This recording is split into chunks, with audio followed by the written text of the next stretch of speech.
Hello everyone, once again आपका स्वागत है यूबॉर्न एकेडमी में। जैसा कि हम पहले बता चुके हैं कि हम इस चैनल में कक्षा 6 से कक्षा 10 तक की साइंस को पूरी तरह डिकोड करेंगे। क्लास 9th के अंतर्गत साइंस का ये सेकंड चैप्टर चल रहा है जिसका नाम है is matter around us pure, क्या हमारे आसपास के पदार्थ शुद्ध हैं। आज के इस वीडियो में हम एनसीईआरटी एक्सरसाइज को सॉल्व करेंगे। इससे पहले हमने 20 वीडियो में चैप्टर को मोस्टली कवर कर लिया है। ये इस चैप्टर का अंतिम वीडियो होगा। जिसने चैनल को अभी तक सब्सक्राइब नहीं किया वो सब्सक्राइब कर लें ताकि आपको पूरे वीडियो मिलते रहें। चलिए शुरू करते हैं। Is matter around us pure, क्या हमारे आसपास के पदार्थ शुद्ध हैं, part 21, NCERT exercise solution. Question first, which separation techniques will be apply for the separation of the following. आपको डिफरेंट सब्सटेंसेस दिए गए हैं, मिक्सचर दिया गया आपको, तो उसमें से कौन सा मेथड सुटेबल होगा उनको सेपरेट करने के लिए, तो आपको उसको टिक करना है। मैं आपको बता दूं, जस्ट आपने प्यूरिफिकेशन मेथड पढ़े थे, सब्सटेंसेस को प्यूरिफिकेशन करने के लिए डिफरेंट मेथड पढ़े थे। थोड़ा बहुत हमने क्रोमेटोग्राफी के बारे में डिस्कस किया था, डिस्टिलेशन डिस्कस किया था, फ्रैक्शनल डिस्टिलेशन डिस्कस किया था, हमने सेपरेटिंग फनल का यूज़ किया था, क्रिस्टलाइजेशन मेथड को हमने यूज़ किया था, सब्लिमेशन मेथड हमने यूज़ किया था। तो ये डिफरेंट मेथड थे, उनकी इम्प्योरिटी के हिसाब से हम सूटेबल मेथड क्या करेंगे उसमें अप्लाई करेंगे और सब्सटेंसेस को प्योर करेंगे। अब पहला जो आपको दिया गया है, sodium chloride from its solution in water. आपके पास क्या था, सोडियम क्लोराइड का सॉल्यूशन था, आपके पास पानी था, पानी में आपने सोडियम क्लोराइड मिला दिया तो सोडियम क्लोराइड का सॉल्यूशन बन गया। अब ये सोडियम क्लोराइड का जो सॉल्यूशन बना हुआ है उसमें से आपको क्या करना है, सोडियम को अलग करना है। ठीक है, सोडियम को क्या करना है, अलग करना है। तो इसके लिए जो मेथड यूज करते हैं वो क्या है, क्रिस्टलाइजेशन और इवेपोरेशन। हम क्या करते हैं, यहाँ पर जो सॉल्यूशन बना था, सोडियम क्लोराइड का जो सॉल्यूशन बना था उसको हम स्लोली क्या करेंगे, गर्म करेंगे। गर्म करने के बाद क्या होगा, पानी इवेपोरेट हो जाएगा, पानी वाष्पीकृत हो जाएगा और उसमें क्या बन जाएगा, सॉलिड रूप में NaCl क्या होगा आपको मिल जाएगा। ठीक है, जैसे आपने पढ़ा होगा जैसे कि जहाँ पर वो दांडी यात्रा, आपको याद रहा होगा, गांधी जी की दांडी यात्रा के बारे में डिस्कस किया था। ठीक है, नमक कानून वाला बताया था मैंने वहाँ पर डिस्कस। तो वहाँ पर क्या था, जो समुद्र है, समुद्र में से पानी क्या होता है, इवेपोरेट होता है, तो उसके बाद धीरे धीरे क्या होता है, वहाँ पर नमक हमें मिलता है या रॉक सॉल्ट के रूप में क्या होता है वो कन्वर्ट हो जाता है। तो इस ढंग से हम क्रिस्टलाइजेशन मेथड से क्या कर सकते हैं, सोडियम क्लोराइड के सॉल्यूशन से सोडियम को क्या कर सकते हैं, अलग कर सकते हैं। सेकेंड हमारे पास ammonium chloride from a mixture containing sodium chloride and ammonium chloride. ठीक है, आपके पास क्या है, अमोनियम क्लोराइड है, उसमें इंप्योरिटी किसके हैं, सोडियम क्लोराइड और अमोनियम क्लोराइड की इंप्योरिटी है। तो आपको याद होगा अमोनियम क्लोराइड क्या होता है, सब्लिमेशन के थ्रू क्या हो जाता है, अलग हो जाता है। सब्लिमाइन प्रोडक्ट है, क्योंकि अब सब्लिमेशन में क्या होता है, जो सब्सटेंस होता है सीधे सॉलिड से गैसेज स्टेट में जाता है और गैसेज से सीधे सॉलिड स्टेट में कन्वर्ट होता है, तो उसके लिए हम सब्लिमेशन मेथड यूज करते हैं। तो इसमें जो अमोनियम क्लोराइड होगा वो सब्लिमाइन होगा, जबकि जो सोडियम क्लोराइड और अमोनियम क्लोराइड होगा वो सब्लिमाइन नहीं होगा। C, small piece of a metal in the engine oil of a car. ठीक है, तो इसमें जो मेथड सुटेबल यूज किया था वो सेंट्रीफ्यूगेशन और सेडिमेंटेशन यूज किया जाता है। Different pigments from a extract of flower metals. ठीक है, फ्लावर के मेटल्स हैं, फ्लावर के पेटल्स है, सॉरी नॉट मेटल, पेटल्स। तो फ्लावर के पेटल्स हैं, तो उसके हमें डिफरेंट जो पिगमेंट है उनको क्या करना है, सेपरेट करना है। ठीक है, तो उसके लिए हम कौन सा मेथड, क्रोमेटोग्राफी मेथड यूज किया था। याद आ रहा होगा, क्रोमो का मतलब क्या होता है, कलर, तो कलर के बेस पे यहाँ पर जो पिगमेंट होते हैं उनको अलग किया जाता है। बटर फ्रॉम कर्ड, ठीक है, मिल्क से जो दही था, दही से क्या करना है आपको, मक्खन को या बटर को क्या करना, अलग करना है। तो इसके लिए जो सुटेबल मेथड है वो क्या हमारे पास, सेंट्रीफ्यूगेशन मेथड है। अगर हमारे पास है ऑयल फ्रॉम वाटर, वाटर और ऑयल की दो अलग अलग लेयर बन जाती हैं, तो इसको हम कौन से सेपरेटिंग फनल की हेल्प से क्या कर सकते हैं, सेपरेट कर सकते हैं। टी लीव्स फ्रॉम टी, तो इसके लिए हैंड पिकिंग मेथड का यूज किया जा सकता है, क्योंकि बड़े बड़े टी लीव जो होंगी तो उनको हम क्या कर सकते हैं, चाय पत्ती से उसको अलग कर सकते हैं आसानी से। अगला हमारे पास है आयरन पिंस फ्रॉम सैंड, तो इसको मैग्नेटिक सेपरेशन यूज कर सकते हैं, क्योंकि यहाँ पर क्या होगा, जो आयरन होंगे वो आयरन का नेचर क्या है, मैग्नेट के प्रति अट्रैक्ट होने का नेचर है, जबकि जो सैंड होगा, बजरी होगी, तो उसका मैग्नेट के प्रति अट्रैक्शन नहीं है। अगला हमारे पास है व्हीट ग्रेन्स फ्रॉम हस्क। ठीक है, गेहूं का जो भूसा है उससे गेहूं को क्या करना है, आपको अलग करना है। तो जो हस्क होता है उसमें विनोइंग की जो प्रक्रिया होती है, विनोइंग के द्वारा उसको अलग करते हैं। याद होगा आपको, फटकारते हैं उसको, तो फटकाना या जो सूप जो होता है, सूप से उसको छीटा जाता है, तो उससे क्या बोलते हैं हम, विनोइंग। तो विनोइंग प्रोसेस से क्या करते हैं, जो हस्क होता है उसको क्या किया जाता है, अलग किया जाता है। अगला लास्ट हमारे पास fine mud particles suspended in water.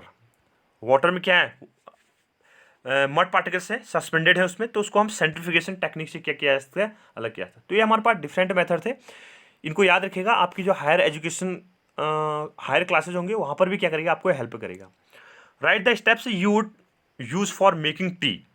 You use the words solution, solvent, solute, dissolve, soluble, insoluble, filtrate and residue. तो ये क्या है, डिफरेंट टर्मिनोलॉजी यहाँ पर है, तो उनको आपको यूज करना है और आपको एक चाय तैयार करनी है। ठीक है, सॉल्वेंट क्या हो जाएगा, पानी, सॉल्यूट क्या हो जाएगा, चाय के पार्टिकल, डिजॉल्व क्या होगा, पानी, या पानी में क्या होगा, नमक या पत्ती, क्या होगा, सॉरी चीनी, और जो पत्ती हो गई धीरे घुलेगी तो डिजॉल्व होने की प्रक्रिया है। सॉल्यूशन क्या होगा, चीनी में क्या करते हमने, चीनी को पानी में घोल दिया, या उसमें चाय पत्ती का जो कलर था वो डिजॉल्व हो गया तो सॉल्यूशन बन गया। सॉल्युबल क्या होगा, चीनी क्या होगी, सॉल्युबल होगी, जबकि जो टी के जो बचे हुआ मतलब कलर निकल जाएगा, उसके बाद क्या हो जाएगा, वो इनसॉल्युबल वाला पार्ट हो जाएगा, तो सॉल्युबल टर्म्स यूज कर लिया। इनसॉल्युबल होगा। फिल्ट्रेट, चाय को हम छानेंगे तो हमारे पास क्या बनेगा, दो टर्मिनोलॉजी बनती है, एक फिल्ट्रेट होता है, एक क्या होता है प्रेसिपिटेट। तो फिल्ट्रेट क्या होगा, जो चाय नीचे आ जाएगी जिसको हम पीते हैं तो फिल्ट्रेट हो जाएगा। एंड रेसिड्यू, अवक्षेप, मतलब जो अवशेष बच जाता है तो यार, तो डिफरेंट टर्मिनोलॉजी है, इसको मैंने जनरली बता दिया। तो इसको हम आंसर की फॉर्म में कैसे लिखा गया उसको डिस्कस करते हैं। टेक द सॉल्वेंट, आपको क्या लेना है, सॉल्वेंट, सॉल्वेंट की में आप यूज क्या करेंगे, वाटर को। ठीक है, इन अ केटल, ठीक है, केतली में आप पानी लेते हैं। Heat it when the solvent boils and the solid milk, milk and water from a solution. ठीक है, यहां पर क्या होगा, जो सॉल्यूट है, ठीक है, वो क्या होगा, आपके पास मिल्क है, उसको आप क्या करेंगे, पानी में घोल देंगे। Then pour some tea leaves over a sieve. ठीक है, उसके बाद क्या करेंगे, आप उसको छानेंगे। ठीक है, टी लीव्स क्या होंगी, जो छलनी होगी, चलनी जिसे बोलते हैं हम, छलनी या चलनी जो बोला जाता है, तो साइब जो होगी उसमें क्या होगा, टी लीव्स आ जाएंगे। Pour slowly hot solution of milk over tea leaves. ठीक, उसके बाद क्या करेंगे आप, जो चाय की पत्ती है, चाय की पत्ती में क्या करेंगे, धीरे धीरे जो गर्म सॉल्यूशन है दूध वाला, जिसमें हमने दूध और पानी को मिक्स किया था, तो उसको ऊपर रखेंगे। उसके बाद colour of the tea leaves goes into solution as filtrate. जो कलर होगा टी लीव्स में, जो कलर है वो क्या होगा, goes into the solution as filtrate, filtrate के रूप में क्या होगा, सॉल्यूशन में चला जाएगा। The remaining tea leaves beings insoluble remains as residue. जो बची हुई टी लीव्स जो होंगी, ठीक है, जिनका कलर निकल गया, उसके बाद क्या होगा, वो खाली अवशेष बच जाएगा, तो वो क्या होगा हमारे पास, residue. Add requisite sugar such dissolve and the tea is ready. उसके बाद क्या करेंगे आप, अपनी मात्रा के हिसाब से जितना आपको रिक्वायरमेंट है, तो उसके हिसाब से उसमें हम शुगर को डिजॉल्व कर देंगे और आपकी चाय क्या हो जाएगी, तैयार हो जाएगी।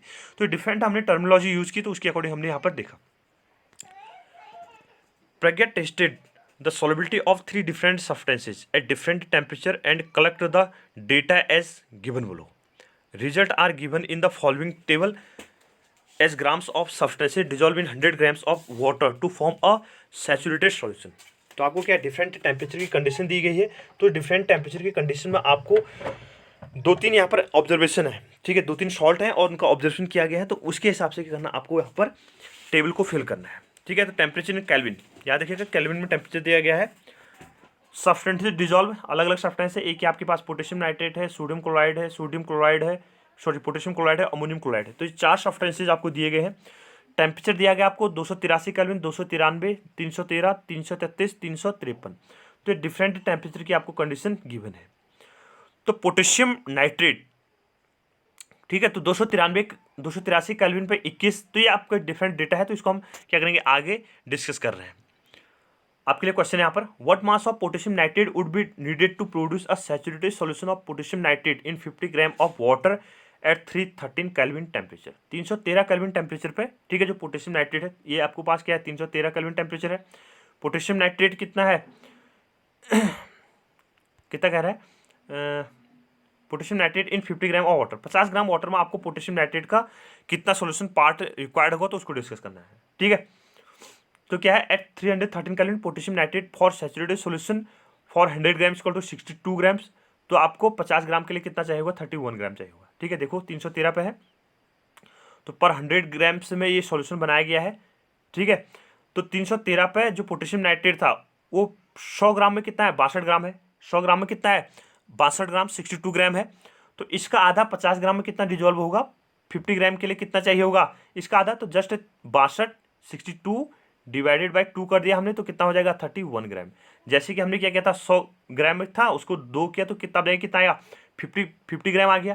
तो वैसे 62 डिवाइडेड बाई 2 इक्वल टू कितना होगा, 31 ग्राम के इक्विवेलेंट हो जाएगा। तो इस ढंग से क्या होगा, हमारे पास 31 gram required for making saturated solution of potassium nitrate in 50 gram of water. अगला आपके पास है Pragya makes a saturated solution of potassium chloride in water at 353 Kelvin and leaves the solution to cool at room temperature. What should she observe as the solution cools? Explain. Answer आपके पास some amount of dissolved potassium chloride will reappear as undissolved solid as a solubility of solid decreases with increasing temperature. आपको याद होगा जैसे जैसे हम temperature को बढ़ाते हैं तो सॉल्बिलिटी क्या होती है, बढ़ती है, और धीरे धीरे टेम्परेचर को कम करेंगे तो सॉल्बिलिटी क्या होती है, उसकी कम होती जाती है। तो यहाँ पर क्या होगा, जो पोटेशियम क्लोराइड होगा तो टेम्परेचर को अगर हम कम कर देंगे तो क्रिस्टल के रूप में क्या हो जाएगा, अलग होना स्टार्ट कर देगा। इसका मैं देखो आपको डेली जो आपने एग्जांपल देखा होगा तो उसको बताता हूँ। आपने चाशनी देखी होगी, जब जलेबी बनती है तो जलेबी बनते समय क्या होता है, चाशनी गर्म किया जाता है, शुगर सोल्यूशन को गर्म किया जाता है, लेकिन जब क्या होता है गर्म होती है तो उस समय तो पूरा सोल्यूशन बना रहता है, तो चीनी उसमें पानी में पूरी डिजोल्व रहती है, तो सोल्यूशन प्रिपेयर्ड रहता है आपका, ठीक है, एक कंसनट्रेट सोल्यूशन मिलता है। जैसे आप उसको ठंडा करते हैं, उस सोल्यूशन को ठंडा करते हैं तो चीनी क्या होती है, क्रिस्टल के रूप में क्या हो जाती है, अलग हो जाती है। तो ये आप डेली एक्टिविटी देखा होगा कि टेम्परेचर का क्या इफेक्ट होता है। टेम्परेचर बढ़ाते हैं तो सॉल्युबिलिटी क्या होती है, सॉल्यूट की बढ़ती है, अगर टेम्परेचर कम कर देते हैं तो सॉल्युबिलिटी क्या होती है, कम करती है, ठीक है। तो इस ढंग से आप इसको कोरिलेट कर सकते हैं। Find the solubility of each salt at 293 kelvin, which salt has the highest solubility in this temperature. आपके पास क्या है, डिफरेंट डेटा है, ये आपके देता है 300 कितना जो भी टेम्परेचर है, तो आप उस पर डिस्कस कर सकते हैं, इस पर भी मेंशन कर सकते हैं सबसे ज़्यादा सॉल्युबल कौन सा है इसमें, ये वाला पार्ट जिसकी वैल्यू सबसे ज़्यादा होगी। इस टेम्परेचर भी आप मेंशन कर सकते हैं 393 पे, 293 पे, ये 32 ग्राम घुल रहा है, 36 ग्राम घुल रहा है, 35 ग्राम घुल रहा है, 37 ग्राम है, तो इसका मतलब क्या, इसकी सॉल्युबिलिटी सबसे ज़्यादा होगी। 313 पे भी आप डिस्कस कर सकते हैं, यहाँ पर 62, 36, 40 ग्राम, 41 ग्राम, इसका मतलब अमोनियम क्लोराइड क्या सबसे ज़्यादा मात्रा में डिजोल्व हो रहा है सैचुरेटेड सोल्यूशन बनाने के लिए। 333 पे 106 ग्राम घुल रहा है। तो इस ढंग से क्या कर सकते हैं आप, डिफरेंट डेटा को कर सकते हैं, एक दूसरे से कोरिलेट कर सकते हैं। तो solubility S of each salt 393 kelvin S, potassium nitrate कितना 32 ग्राम, सोडियम क्लोराइड कितना 36 ग्राम, पोटेशियम क्लोराइड 35, अमोनियम क्लोराइड 37। तो हाईएस्ट सॉल्युबिलिटी किसकी हो जाएगी, इसमें से 37 ग्राम सबसे ज़्यादा घुल रहा है ना, तो ये क्या सबसे ज़्यादा सॉल्युबिलिटी हो जाएगी। What is the effect of change of temperature on the solubility of salt? Solubility of salt increase in the temperature। अगर हम तापमान बढ़ाते हैं तो सॉल्ट की जो सब्सटेंसेज होगा उस सब्सटेंस की जो सॉल्युबिलिटी होती है वो क्या हो जाती है, बढ़ जाती है। सॉलिड सब्सटेंस की सब्सिडी क्या हो जाती है, बढ़ जाती है। आपने देखा होगा जैसे जैसे हम तापमान बढ़ाते जाते हैं तो सॉल्युबिलिटी क्या होती है, उसमें शुगर सोल्यूशन का ही एग्जाम्पल ले सकते हैं आप, चाशनी का मैंने एग्जाम्पल लिया तो उसी को आप मेंशन कर सकते हैं। Explain the following given examples, आपको डिफरेंट टर्मिनोलॉजी दी गई है तो इसको आपको एग्जाम्पल की बेस पे एक्सप्लेन करना है। पहला आपके पास सैचुरेटेड सॉल्यूशन, संतृप्त विलयन, दूसरा आपके पास प्योर सब्सटेंसेस, शुद्ध पदार्थ, तीसरा आपके पास कॉलॉइड, चौथा आपके पास सस्पेंशन, निलंबन। तो हम सबसे पहले जो सैचुरेटेड सॉल्यूशन है उसको डिस्कस कर रहे हैं। Saturated solution, a solution in which no more the solute can be dissolve at a given temperature. Saturated solution कब बनता है, आप लगातार देखो, आप क्या क्या आपने 100 मिलीलीटर मान लो वाटर लिया हुआ है, उस 100 मिलीलीटर वाटर में आप लगातार क्या कर रहे हैं, मान लो शुगर को डिजोल्व कर रहे हैं, तो चीनी घुलते जाएगी, चीनी घुलते जाएगी, एक स्टेज ऐसी आएगी, ठीक है, टेम्परेचर फिक्स रहना चाहिए, याद रखिएगा टेम्परेचर शुड बी फिक्स्ड। अगर हम क्या करें उसमें लगातार चीनी घुलते जाएँ तो एक स्टेज ऐसी आएगी जहाँ पर एक्स्ट्रा अमाउंट का शुगर उसमें डिजोल्व नहीं हो सकता है। तो वो पॉइंट जहाँ पर एक्स्ट्रा अमाउंट का शुगर उसमें डिजोल्व नहीं हो रहा है तो उसे क्या बोलेंगे, हम उसका सैचुरेटेड सॉल्यूशन बोलेंगे, ठीक है। टेम्परेचर क्या होना चाहिए, फिक्स होना चाहिए, क्योंकि टेम्परेचर बढ़ेगा तो सॉल्युबिलिटी क्या हो जाती है, बढ़ जाती है। तो इस चीज़ को याद रखें। तो हमारे पास no more of the solid, ठीक है, जिसमें एक्स्ट्रा अमाउंट का सॉलिड डिजोल्व नहीं किया जा सकता, सॉलिड डिजोल्व नहीं किया जा सकता, is called saturated solution.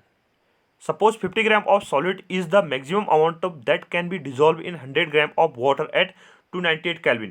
Then 150 gram of solution so obtained is the saturated solution at 298 Kelvin.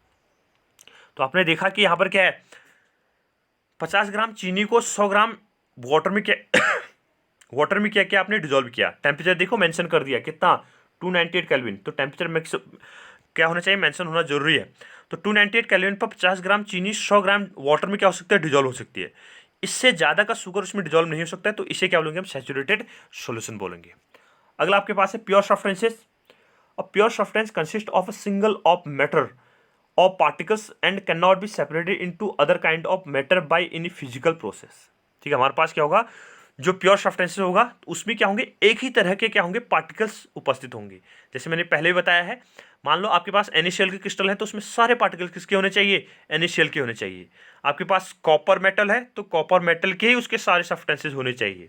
आपके पास वाटर मॉलिक्यूल है H2 है तो पूरा H2 ही होना चाहिए। तो ये क्या हमारे पास प्योर सब्सटेंसेस। और प्योर जो सब्सटेंस है उसको हम फिजिकल मेथड से सेपरेट नहीं कर सकते। अगर आप उसको कोई फिजिकल मेथड अप्लाई करना चाहोगे तो उसके बेस पे प्योर सब्सटेंसेस को अलग नहीं कर सकते। Can not B separate into other kind of matter, मतलब उसको आप फिजिकल मेथड से किसी दूसरे जो पदार्थ होंगे उसमें नहीं बदल सकते। Pure substances always have the same colour, taste and texture at a given temperature. जो शुद्ध पदार्थ होगा उसका दिए हुए तापमान पर गिवन टेम्परेचर पर जो कलर होगा और जो टेस्ट होगा हमेशा एक जैसा होगा। उसकी बनावट, कलर और जो स्वाद है वो एक जैसा होगा। एंड प्रेशर, ठीक है, तापमान of temperature and pressure should be mentioned always. For example pure water is always colourless. Pure water क्या हमेशा कलरलेस है, odourless and tasteless and boil at 373 kelvin at normal atmospheric pressure. आप 1 atmospheric pressure पर water को क्या करेंगे, boil कर लेंगे तो उसका कलरलेस है सब्सटेंसेज। वाटर क्या होगा, कलरलेस होगा, ऑर्डरलेस होगा और टेस्टलेस होगा। अगला हमारे पास है colloid. Colloids are heterogeneous mixture, the particles size too small to be seen with a naked eye but it is a weak enough to scatter light. हमारे पास क्या है, कॉलॉइडल सॉल्यूशन के अपने आप में हेटेरोजेनियस मिक्सचर है और इसमें जो पार्टिकल साइज है वो क्या बहुत स्मॉल है, जिसको हम अपनी नग्न आंखों से to be seen with a naked eye, ठीक है, जिसको नग्न आंखों से देखना क्या थोड़ा सा टफ है, but it is big enough to scatter light. ये अपने आप में इतने मतलब थोड़ा बड़े, इतने छोटे भी नहीं है कि जितना प्योर सब्सटेंसेस के लिए होता है, बट थोड़ा सा बिगर है। तो ये क्या होता है, लाइट को क्या कर देते हैं, स्कैटर करते हैं, ठीक है। टिंडल इफेक्ट आपको याद आ रहा होगा, तो scattering of light. The particles are called the dispersed phase and the dispersion medium in which they are distributed is called dispersion medium. ठीक है, हमारे पास क्या जो पार्टिकल्स होते हैं, मैंने आपको पहले बता रखा है, कॉलोइडल सॉल्यूशन में जो सॉल्यूट होता है उसको डिस्पर्ड फेज बोला जाता है और जो सॉल्वेंट होता है उसको हम डिस्पर्स मीडियम बोलते हैं। तो यहाँ पर क्या होता है, जो डिस्पर्ड फेज है, जो पार्टिकल्स होंगे, जो डिस्पर्ड फेज होगी वो मीडियम में, ठीक है, सुटेबल मीडियम है, यानी जिसको क्या बोलते हैं हम डिस्पर्सन मीडियम बोलते हैं। तो उसमें क्या होंगे, टोटली डिस्ट्रीब्यूटेड होंगी। Colloids are useful in industry and daily life, ठीक है। इंडस्ट्री और जो हमारी डेली लाइफ है उसमें क्या है, इसका इंपॉर्टेंस यूज है। कुछ इसकी जनरल कैरेक्टरिस्टिक प्रॉपर्टीज है तो इसको हम डिस्कस कर रहे हैं। It is a heterogeneous mixture, इसको हम पहले बता चुके हैं।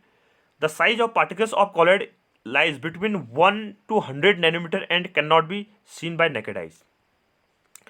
अगर जो हम कॉलॉइडल सॉल्यूशन में पार्टिकल साइज की बात करें तो इसका पार्टिकल साइज कितना है, 1 से 100 नैनोमीटर के बीच, ठीक है। कितना बताया था मैंने इससे पहले, 10⁻⁻6 to 10⁻⁹ के बीच क्या होगा, सॉलिड पार्टिकल साइज होगा। The particles of colloid can scatter a beam of light passing through it and make it path visible, ठीक है। अगर हम इसमें क्या करेंगे, लाइट को फॉल करते हैं तो इसके जो पाथ है, ठीक है, वो क्या होता है, हमें विजिबल होता है। तो जिसे क्या बोला था हमने, टिंडल इफेक्ट बोलते हैं हम। They do not settle down when left undisturbed. अगर हम क्या कर दें, इसको बिना छुए कुछ समय के लिए रख दें तो इसमें जो पार्टिकल्स होंगे वो पार्टिकल्स से सेटल डाउन नहीं होंगे, नीचे की तरफ नहीं बैठेंगे। इसका मतलब जो कॉलॉइडल सॉल्यूशन है वो अपने आप में क्या, स्टेबल सॉल्यूशन है, जबकि सस्पेंशन क्या होता है, अपने आप में अनस्टेबल सॉल्यूशन होता है। स्मोक, मिल्क, फॉग, क्लाउड, ठीक है, blood, coffee, T, soap solution, तो ये सब क्या हमारे पास कॉलॉइडल सॉल्यूशन के एग्जांपल है। अगला हमारे पास सस्पेंशन, निलंबन। A suspension is a heterogeneous mixture in which the solid particles do not dissolve but remain suspended throughout the bulk of the medium. जो सस्पेंशन है, निलंबन है, वो क्या अपने आप में एक हेटेरोजीनियस मिक्सचर है जिसमें जो सॉलिड पार्टिकल्स होते हैं वो सॉल्वेंट में टोटली पूरे रूप से डिजॉल्व नहीं होते हैं, क्योंकि सस्पेंडेड होते हैं। लेकिन जैसे आप इसको क्या करेंगे, लगातार आप इसको स्टीर करेंगे तो घुलते रहेंगे, और जैसे आप इसको कुछ समय के लिए क्या करेंगे, छोड़ देंगे, तो ये क्या होगा, इसके पार्टिकल्स जो सॉलिड पार्टिकल्स हैं वो नीचे सेटल डाउन होना स्टार्ट करेंगे। A suspension has the following characters, इसमें क्या कुछ निम्न गुण है। It is a heterogeneous mixture, अपने आप में क्या है, विषमांगी मिश्रण है। The size of particles of a suspension is greater than 100 nanometre and is visible to naked eye. ठीक, इसमें जो सॉलिड पार्टिकल्स हैं वो क्या होता है, बहुत ग्रेटर देन 100 नैनोमीटर से क्या होगा, इनका सॉलिड पार्टिकल साइज क्या होगा, बड़ा होगा, जिससे हम इसको अपनी नग्न आंखों से देख सकते हैं। ठीक है, अगर हम इसको नैनोमीटर दिया है, अगर हम इसको मीटर में कन्वर्ट करें तो कितना होगा, 10⁻⁻6 के सॉलिड पार्टिकल साइज से क्या होगा, बड़ा हुआ। मतलब एक के पीछे कितने जीरो, 6 जीरो, ये इतना सॉलिड पार्टिकल साइज होगा। 1/10 ठीक है, कितना 10 के पीछे 1 के पीछे कितने जीरो, 6 जीरो। तो ये क्या यहाँ पर सॉलिड पार्टिकल साइज है। The particles of suspension can scatter a beam of light passing through it, ठीक है, जिसे क्या बोलते हैं, टिंडल इफेक्ट बोलते हैं, इसको मैं पहले बता चुका हूँ। The particles of suspension settle down when left undisturb, हम क्या करते हैं, इसको डिस्टर्ब नहीं करेंगे तो इसके सॉलिड पार्टिकल्स क्या होंगे, नीचे की तरफ बैठना स्टार्ट कर लेंगे। Question 5, classify each of the following as a homogeneous और हेटेरोजीनियस मिक्सचर। आपको डिफरेंट यहाँ पर क्या दिए गए हैं, मिक्सचर दिए गए हैं, तो आपको उसको होमोजीनियस और हेटेरोजीनियस को क्या करना है, आपको आइडेंटिफाई करना है। Soda water, would, air, soil, vinegar, filter tea, तो ये आपके पास कुछ सब्सटेंसेज हैं, तो इसमें से आपको होमोजीनियस और हेटेरोजीनियस को क्या करना है, आइडेंटिफाई करना है। तो पहला हमारे पास homogeneous mixture, soda water, air, vinegar, filter tea, तो ये क्या अपने आप में होमोजीनियस मिक्सचर है। और हेटेरोजीनियस मिक्सचर की बात करें तो वुड एंड सॉइल, तो लकड़ी और जो मिट्टी है, ये क्या होगा आपके पास हेटेरोजीनियस मिक्सचर है। Question number 6, how do you confirm that a colourless liquid given a you is pure water. आप कैसे आइडेंटिफाई करोगे, तो आपको जो कलरलेस वाटर दिया गया, लिक्विड दिया गया, वो वाटर था, पानी था। Every liquid has a characteristics boiling point at 1 atmospheric pressure, प्रत्येक जो सब्सटेंस हो जाए उसका एक निश्चित बॉइलिंग पॉइंट है, क्वथनांक है, ठीक है, कितने पे, 1 एटमॉस्फेरिक प्रेशर पे। If the given colourless liquid boils exactly at 373 kelvin at 1 atmospheric pressure then it is a pure water. जब आप इसको गर्म करोगे और 373 केल्विन पे क्या होगा, ये गर्म होने लग जाएगा, ठीक है, बॉयल होने लग जाएगा, बॉयल होगा तो हम इसे कह सकते हैं कि ये क्या होगा, अपने आप में वाटर, प्योर वाटर है। If the boiling point is different then the water is contaminated, अगर बॉइलिंग पॉइंट क्या होगा, कम या ज्यादा होगा, ठीक है, तो उसकी बेस पे क्या होगा, यहाँ पर वाटर हम कह सकते हैं कि वो क्या अपने आप में कॉन्टामिनेटेड है, ठीक है, उसमें क्या कुछ ना कुछ क्या है, मिलावट है, या उसको क्या है, पानी गंदा है। क्योंकि इसमें अगर हम सॉल्युबल सॉल्ट और इनसॉल्युबल सॉल्ट को मिक्स कर दें, वोलेटाइल सॉल्ट और नॉन वोलेटाइल सॉल्यूट को क्या करते हैं, इसको मिक्स कर दें, तो इसका बॉइलिंग पॉइंट क्या हो जाता है, चेंज हो जाता है। आप इसको 12th केमिस्ट्री के अंतर्गत सॉल्यूशन जो चैप्टर है उसमें पढ़ोगे, ठीक है, राउल्ट्स लॉ के बेस पे इसको एक्सप्लेन किया जाता है, तो डिटेल स्टडी बाद में करोगे। Which of the following materials fall in the category of a pure substance, आपको यहाँ पर डिफरेंट सब्सटेंस दिए गए हैं, तो उसमें से आपको प्योर सब्सटेंस क्या करना है, आइडेंटिफाई करना है। Ice, milk, iron, hydrochloric acid, calcium oxide, mercury, brick, would, air. तो इसमें से अगर हम प्योर सब्सटेंस की बात करें तो हमारे पास क्या है, आइस, ठीक है, इसमें क्या होंगे, आइस है, बर्फ है, तो इसमें सारे पार्टिकल्स किसके होंगे, H2O के होंगे। आयरन, इसमें क्या होगा, Fe होगा, तो ये प्योर सब्सटेंस है। HCl, ठीक है, hydrochloric acid, CaO, calcium oxide, and Hg, mercury, ठीक है, तो ये क्या हमारे पास प्योर सब्सटेंसेज है। Identify the solution among the following mixture, ठीक है, आपको यहाँ पर डिफरेंट मिक्सचर दिए हैं, तो इसमें से क्या करना है, आपको सॉल्यूशन को आइडेंटिफाई करना है। सॉइल, सी वाटर, एयर, कोल, सोडा वाटर। तो सी वाटर क्या है, एक मिक्सचर है, सॉल्यूशन है, क्योंकि इसमें क्या होगा, सी वाटर में क्या होगा, पानी है, उसके साथ क्या होगा, नमक मिला होगा, सोडियम क्लोराइड मिक्स हो सकता है, मैग्नीशियम क्लोराइड मिक्स हो सकता है, ठीक है, आयोडाइड मिक्स हो सकता है, तो ये डिफरेंट सब्सटेंस इसके साथ मिक्स हो सकते हैं, तो इसका मतलब क्या होगा, सॉल्यूशन होगा। एयर भी क्या अपने आप में एक सॉल्यूशन है, क्योंकि एयर की बात करें तो हम एयर में क्या होता है, नाइट्रोजन होता है, कार्बन डाइऑक्साइड होता है, ऑक्सीजन होता है, वाटर वेपर्स होती हैं, तो सब क्या है इसमें प्रेजेंट है। सोडा वाटर, ठीक है, सोडा वाटर में क्या होगा, कार्बन डाइऑक्साइड क्या होती है, इसमें डिजोल्व होती है, ठीक है, तो ये क्या अपने आप में मिक्सचर के एग्जाम्पल है। Which of the following will show Tyndall effect, Tyndall effect आपको याद आ रहा होगा, कोलोडियल जो सॉल्यूशन होता है वो मोस्टली क्या करता है, टिंडल इफेक्ट को एग्जिबिट करता है। तो आपके पास पहला है सॉल्ट सॉल्यूशन, दूसरा है milk, copper sulphate solution, starch solution. तो इसमें जो टिंडल इफेक्ट दिखाएगा वो क्या है, मिल्क एंड स्टार्च सॉल्यूशन, क्योंकि ये क्या अपने आप में कोलोडियल सॉल्यूशन के एग्जाम्पल है। क्वेश्चन 10 आपके पास, classify the following into elements, compound and mixture. तीन कैटेगरी दी है आपको पास, एक क्या एलिमेंट, दूसरे क्या कंपाउंड, तीसरे क्या आपके पास मिक्सचर।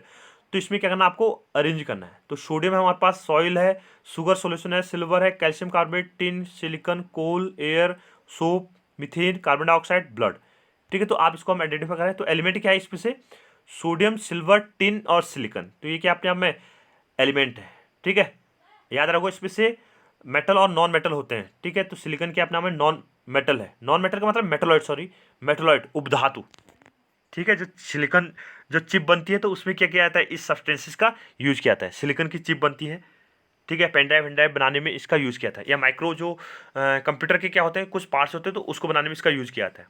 कंपाउंड क्या आपके पास, कैल्शियम कार्बोनेट और मीथेन और कार्बन डाइऑक्साइड। मिक्सचर में क्या है, soil, sugar solution, coal, air, soap and blood, तो ये सब क्या हमारे पास मिक्सचर है। Question 11, which of the following are chemical changes, आपको यहाँ पर क्या दिए गए हैं, डिफरेंट स्टेटमेंट दिए गए हैं। तो इसमें से आपको क्या करना है, केमिकल और जो फिजिकल चेंज है उसको क्या करना है, आपको आइडेंटिफाई करना है। पहला आपके पास growth of plant. Growth of plant की बात करें तो ग्रोथ ऑफ प्लांट जनरली क्या हमारे पास दोनों टाइप का चेंजेस माना जा सकता है, इसको फिजिकल चेंज भी और केमिकल चेंज भी। तो देखो मैं इसमें बताता हूँ दो स्टेटमेंट कि फिजिकल चेंज किसके बेस पे मानेंगे हम इसको। मान लो प्लांट ग्रो कर रहा है, खाली वृद्धि कर रहा है, तो उसमें क्या होंगे, नंबर ऑफ सेल्स बढ़ेंगी। नंबर ऑफ सेल्स बढ़ेंगी तो ये क्या अपने आप में केवल फिजिकल चेंज का पार्ट है। ये क्या अपने आप में केवल फिजिकल चेंज का पार्ट है। अब देखो प्लांट ग्रोथ कर रहा है, ग्रोथ के साथ क्या होगा, इसमें कुछ एंजाइम्स निकलते हैं। जैसे वहाँ पर फ्रूट लग गया, फ्रूट बना, या कुछ अन्य फ्लावरिंग हुई, तो अन्य सब्सटेंसेस क्या हो गए, यहाँ पर कुछ केमिकल सिक्रेशन किया जाता है। यानी क्या होता है यहाँ पर एंजाइम्स या फिर क्या होंगे, कुछ बायो कैटलिस्ट क्या करते हैं यहाँ पर प्रोड्यूस किए जाते हैं। तो उसके बेस पर हम ये कह सकते हैं कि ये क्या अपने आप में केमिकल चेंज है। ठीक है, हमने कहा कि यहाँ पर कुछ क्या होगा, एंजाइम से सिक्रेशन होता है, तो वो क्या है, केमिकल है। तो यहाँ पर क्या होगा, ये केमिकल चेंज कर सकते हैं। तो मोस्टली इसको केमिकल चेंज के अंदर हम इसको प्लेस करते हैं। तो सी लिख दिया मैंने इसके आगे। रस्टिंग ऑफ आयरन, ठीक है, लोहे पर जंग लगना, तो ये क्या अपने आप में केमिकल चेंज है, इसको पहले भी बताया, डिस्कस किया था हमने। Mixing of iron filings and sand, ठीक है, आपके पास क्या है, बजरी है, बजरी में आपने लोहे के चूर्ण को क्या कर दिया, प्लेस कर दिया, तो ये क्या अपने आप में फिजिकल चेंज है। ठीक है, इसमें कोई नया पदार्थ नहीं बनेगा, क्योंकि आप इसको मैग्नेटिक सेपरेशन लगाओगे तो जो आयरन के पार्टिकल्स होंगे वो क्या हो जाएंगे, अलग हो जाएंगे। कुकिंग ऑफ फूड, हमने खाना बना दिया, ठीक है, तो उसके बाद हम उसको वापस रखते हैं, तो ये क्या अपने आप में केमिकल चेंज है। डाइजेशन ऑफ फूड, ये भी क्या अपने आप में केमिकल चेंज है। फ्रीजिंग ऑफ वाटर, वाटर क्या हो गया, ठंडा हो गया, ठंडे होने के बाद क्या होगा, अगर हम उसको गर्म करेंगे तो वापस वाटर उसी रूप में आ जाएगा। तो ये क्या अपने आप में freezing of water is a physical change है। फ्रीजिंग ऑफ वाटर क्या अपने आप में फिजिकल चेंज है। इसको सी में यहाँ तक छोटा लिखता हूँ, इसको फी ए लिखता हूँ, तो फिजिकल चेंज है। बर्निंग ऑफ कैंडल, तो बर्निंग ऑफ कैंडल के अपने आप में केमिकल चेंज, तो यहाँ पर कोई नया सब्सटेंस बन जाएगा ना, क्योंकि राख बन जाएगी। इसको भी हमने बताया था, याद होगा आपको, इसको भी दोनों रूप में लिया जा सकता है। अगर केवल मोमबत्ती पिघल रही है, मेल्ट हो रही है, तो फिजिकल चेंज होगा। अगर बर्न होगी, टोटली सब्सटेंस क्या हो गया, बर्न हो गया, तो वो क्या हो जाएगा, हमारे पास केमिकल चेंज होगा। तो इस ढंग से क्या हमारे पास फिजिकल और केमिकल चेंज हमने यहाँ पर देखा। तो ये चैप्टर क्या हो रहा है, यहाँ पर समाप्त हो रहा है। इसके बाद हम अगला चैप्टर जारी करेंगे। थैंक यू, वीडियो को लाइक कीजिए, शेयर कीजिए।